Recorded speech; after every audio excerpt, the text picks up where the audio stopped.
प्रिय दर्शक बंधु बासगृहर आम जो सीढ़ी करती सीढ़ी विषय आसतु पुंखानुपुंख भाव में बुझा कौ दिगरे सीढ़ी हम केतोटी पाहाच हम बरणी गुड़िक पुंखानुपुंख भाव में बुझा आसतु बासगृह सीढ़ी गृहटी वास्तुशास्त्र अनुसार निर्माण करने आवश्यक।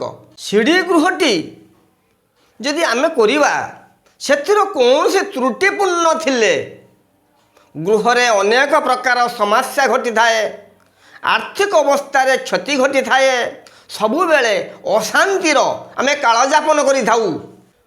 सीढ़ी गृह केतेक वास्तु पंडित मतरे दक्षिण पश्चिम नैऋत्य कोण कले अत्यंत शुभदायक होता है। सीढ़ी गृहटी उत्तर पूर्व ईशान्य कोण कले परिवार को महाक्षति प्रदान करि थाए। सबु बेले पाई मानसिक दुश्चिंता केतेबेले छाड़े नाही। वाणिज्य व्यापार रे सर्वस्व हानि करि थाए। प्रिय दर्शक बंधु कौन से परिस्थिति रे पूर्व उत्तर ईशान्य कोण कदापि सीढ़ी गृह करेंगे नहीं। आउ जदि कौन से भूल बसत कर जीवन रे सबु बेले हंतसंत होउथिबे आ दारिद्र सीमा रेखा तले आ सबु बेले रोग रे आपण पीड़ित होउथिबे। गृहर सीढ़ी जदि उत्तर पश्चिम वायु कोण हुए तेणु गृहकर्ता को छोट छोट दुर्घटना सबु बेले लागी रही थाए। गृहर सीढ़ी पाहाच सदा सर्वदा अजुग्म हेबा आवश्यक। यथा 5, 11, 17, 23 ये अजुग्म हेले गृहकर्ता को सुफल मिली थाए। सीढ़ीर पाहाच उत्तर किंबा पूर्व कांथ को छुईबा अनुचित। यह छुईले गृहकर्तांकर नाना प्रकार समस्या उपजी थाए। यदि सीढ़ीर पाहाच दक्षिण पश्चिम कांथ को स्पर्श करे बा छुए तेणु कौन से क्षति होवार नाही। यह वास्तुशास्त्र कहे।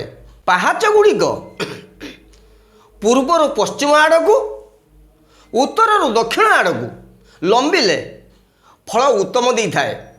ईशान्य कोण व्यतीत सीढ़ीटी को अन्य जेकोसी स्थान करें उत्तम फल। सीढ़ी गृह तले ठाकुर को रखी पूजा करने शास्त्र निषिद्ध। सीढ़ी गृहर आरंभ किंबा शेष पूजा गृह, रोषेई गृह, शौचालय किंबा भंडार गृह जदि आपण करती बहु प्रकार क्षतिर आपण पड़े। सीढ़ीटी को बनैला बेले जदि सीधा करी न हुए स्थान आपणकर कम थाए तेणु दक्षिण को मोड़ करले उत्तम फल दे थाए। सीढ़ीर पाहाच रे फाट थिले बा फाट सृष्टि हेले यह परिवार को नाना प्रकार दुश्चिंता बढ़ी थाए। एणु तुरंत से सीढ़ी पाहाचटी को मरामती करने आवश्यक अटे। सीढ़ी गृह रे जदि दुईटी कबाट थाए अर्थात तले गोटे आउ उपरे गोटे कबाट थाए तेणु उपर कबाट ठारू तल कबाट बड़ हेबा आवश्यक। जो माने नूतन गृह करने को चाहते आपण माने वास्तुशास्त्र अनुसार नूतन गृह टी निर्माण करंतु। आउ जो माने गृह करिसंती जदि आपणकर कौन से समस्या देखा दउची तेणु यथाशीघ्र वास्तु पंडित को देखाई तार यथाविधि प्रतिकार चेष्टा करंतु।